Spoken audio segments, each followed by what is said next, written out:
Hello friends, आज हम NCERT class 10 history के chapter the making of a global world का 22nd मॉड्यूल पढ़ेंगे।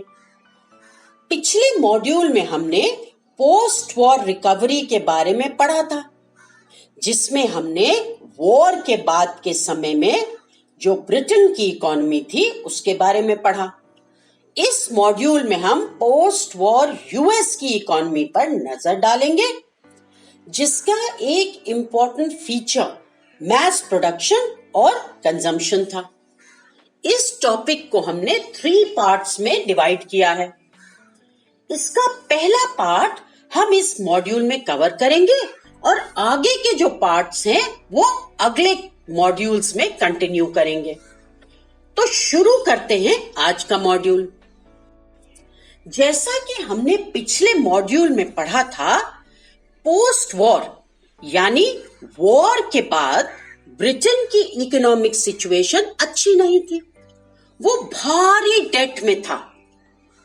इंडिया और जापान ने अपनी इंडस्ट्रीज एक्सपैंड कर दी थी और ब्रिटेन में ह्यूज जॉब लॉसेस हुए थे। वहीं दूसरी तरफ यूएस में रिकवरी क्विकर थी।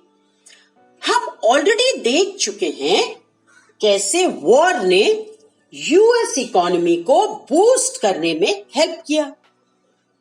याद है ना आपको, वॉर के दौरान अपने वॉर एक्सपेंडिचर को मीट करने के लिए कंट्रीज यूएस से मनी बोरो करती थी।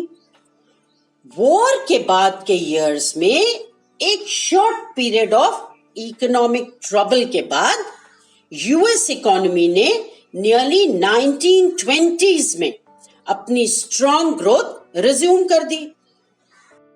1920s की यूएस इकोनॉमी का एक इंपॉर्टेंट फीचर था mass production. Mass production goods produce करने का प्रोसेस है जिसमें मशीन्स के थ्रू लार्ज क्वांटिटीज में गुड्स प्रोड्यूस किए जाते हैं। मैस प्रोडक्शन की तरफ का जो मूव था लेट 19th सेंचुरी में शुरू हो गया था, लेकिन 1920s में ये यूएस के इंडस्ट्रियल प्रोडक्शन का एक कैरेक्टरिस्टिक यानी मेन फीचर बन गया था। मैस प्रोडक्शन का एक वेल नोन पायनियर थे हेनरी फोर्ड, जो कि एक कार मैन्युफैक्चरर थे। यानी Henry Ford one of the first people थे जिन्होंने मैस प्रोडक्शन को रिसर्च और डेवलप किया। फोर्ड ने डेट्रॉइट में अपनी न्यू कार प्लांट में शिकागो के एक स्लॉटर हाउस की असेंबली लाइन अडेप्ट की। क्या अडेप्ट की बताना? शिकागो की एक स्लॉटर हाउस की असेंबली लाइन अडेप्ट की। तो चलिए इसको थोड़ा समझ लेते हैं।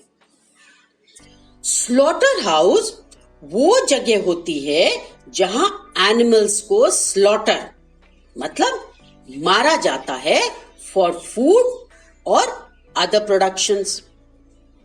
असेंबली लाइन फैक्ट्री में एक सीरीज ऑफ वर्कर्स और मशीन्स होते हैं। क्या होते हैं? सीरीज ऑफ वर्कर्स और मशीन्स होते हैं जो एक के बाद एक जैसी चीजें बनाते हैं। तो असेंबली लाइन क्या हुई? वो हुई फैक्ट्री में एक सीरीज ऑफ वर्कर्स और मशीन्स जो एक के बाद एक जैसी चीजें बनाते हैं।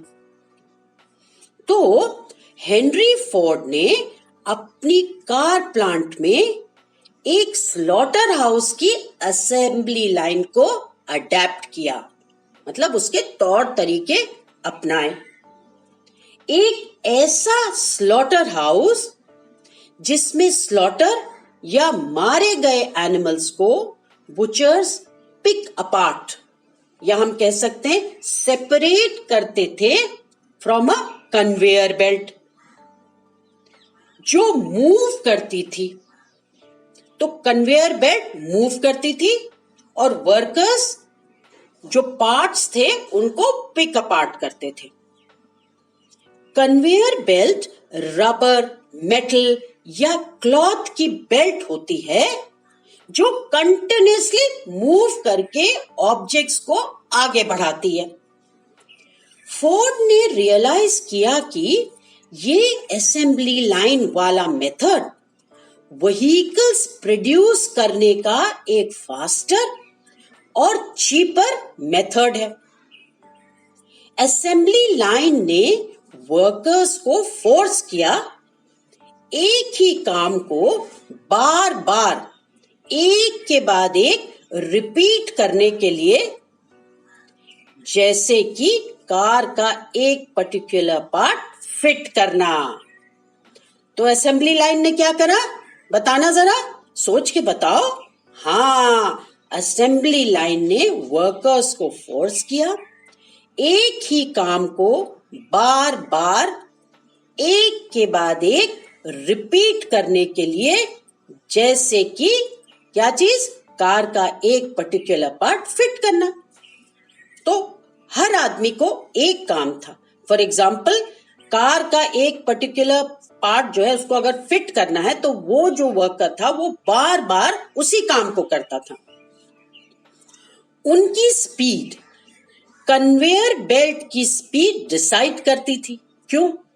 क्योंकि कन्वेयर बेल्ट पे ही तो पार्ट्स आते थे, यानी उन्हें कन्वेयर बेल्ट की स्पीड के हिसाब से काम करना पड़ता था।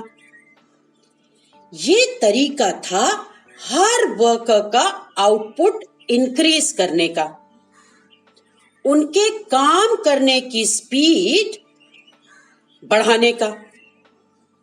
कन्वेयर बेल्ट के सामने खड़े होकर कोई भी वर्कर काम में डिले, ब्रेक लेना या किसी साथी से बात करना अफोर्ड नहीं कर पाता था। अब ऐसा क्यों था? सोचो, ऐसा क्यों हुआ होगा? ऐसा इसलिए था क्योंकि कन्वेयर बेल्ट जो थी वो चलती रहती थी। वर्कर्स को जल्दी जल्दी अपना पार्ट करना था ताकि काम आगे बढ़ सके। इस मेथड के रिजल्ट से हेनरी फोर्ड की जो गाड़ियां थी, कार्स थी, असेंबली लाइन पे 3-3 मिनट के इंटरवल्स पे आ रही थी, जो पहले के किसी भी मेथड से ज्यादा तेज था। टी मॉडल फोर्ड वर्ल्ड की पहली मास प्रोड्यूस्ड कार थी। तो चलते हैं और करते हैं एक क्विक रीकैप। किसका? उसका जो अभी अभी हमने मॉड्यूल में पढ़ा है। तो पोस्ट वॉर में यूएस में इकोनॉमिक रिकवरी क्विकर थी। कहां क्विकर थी? यूएस में। वॉर ने यूएस इकोनॉमी को बूस्ट करने में हेल्प किया। वॉर के बाद के सालों में, मतलब ईयर्स में, एक short period of economic trouble के बाद यूएस इकोनॉमी ने नियरली 1920s में अपनी स्ट्रॉन्ग ग्रोथ रिज्यूम कर ली। 1920s के यूएस इकोनॉमी का एक इंपॉर्टेंट फीचर था। क्या था? जरा सोचना। हाँ, मैस प्रोडक्शन। मैस प्रोडक्शन का एक वेल नोन पायनियर थे। कौन थे वो पायनियर? Henry Ford. तो मैस प्रोडक्शन का एक वेल नोन पायनियर थे हेनरी फोर्ड, जो कि एक कार मैन्युफैक्चरर थे। अब उन्होंने क्या करा? उन्होंने डेट्रॉइट में अपनी न्यू कार प्लांट में शिकागो के एक स्लॉटर हाउस की असेंबली लाइन अडेप्ट की। अब कैसे करी?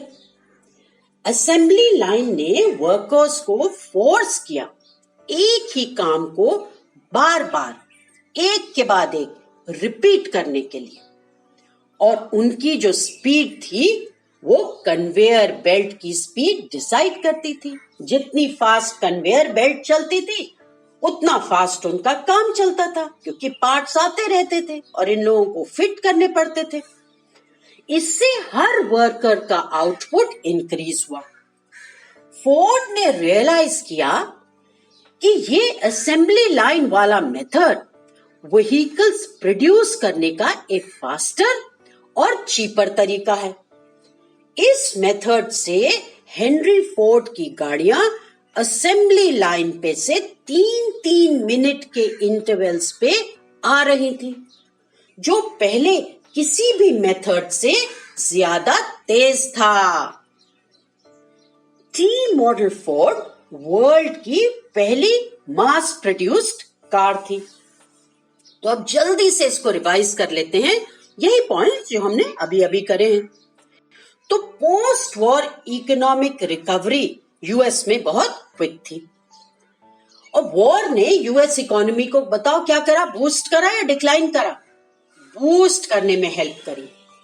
और वॉर के बाद कुछ सालों में, एक short period of economic trouble के बाद, यूएस इकोनॉमी ने क्या करा, एक बहुत स्ट्रॉन्ग ग्रोथ रिज्यूम करी। कब? अर्ली 1920s में। और 1920s की यूएस इकोनॉमी का एक बहुत इंपॉर्टेंट फीचर था। क्या था? Mass production. और ये बताओ, मास प्रोडक्शन का वेल नोन पायनियर कौन थे? सोचो सोचो सोचो। हाँ, वे थे हेनरी फोर्ड। और वो क्या थे, क्या करते थे? वो एक कार मैन्युफैक्चरर थे। और उन्होंने क्या करा? डेट्रॉइट में क्या करा? अपनी न्यू कार प्लांट में शिकागो के स्लॉटर हाउस की असेंबली लाइन अडेप्ट करी। तो अब क्या होने लगा? अब असेंबली लाइन ने क्या करा? वर्कर्स को फोर्स किया क्या करने को? बार बार एक काम को रिपीट करने के लिए। और स्पीड अब वर्कर के हाथ में नहीं थी, स्पीड थी किसके हाथ में? कन्वेयर बेल्ट के हाथ में। अब इससे क्या हुआ? वर्कर्स का आउटपुट इंक्रीज हुआ कि डिक्रीज हुआ? ऑफ कोर्स इंक्रीज हुआ। अब फोर्ड ने क्या रियलाइज करा? उन्होंने ये रियलाइज करा कि असेंबली लाइन वाला जो मेथड है वो बहुत बढ़िया मेथड है, फास्टर है और चीपर है। और इस मेथड से क्या होने लगा? हेनरी फोर्ड की जो गाड़ियां थी वो असेंबली लाइन पे 3 मिनट्स के इंटरवल्स पे आ रही थी, जो कि पहले कभी हुआ ही नहीं था। और टी मॉडल फोर्ड वर्ल्ड की पहली मास प्रोड्यूस्ड कार थी। अब now let's do a quick revision. Post war economic recovery in US was quicker. The war helped boost the US economy. After a short period of economic trouble, in the years after the war, the US economy resumed its strong growth in the early 1920s. An important feature of the US economy of 1920s was mass production. A well-known pioneer of mass production was car manufacturer Henry Ford. He adapted the assembly line of a Chicago slaughterhouse in his new car plant in Detroit.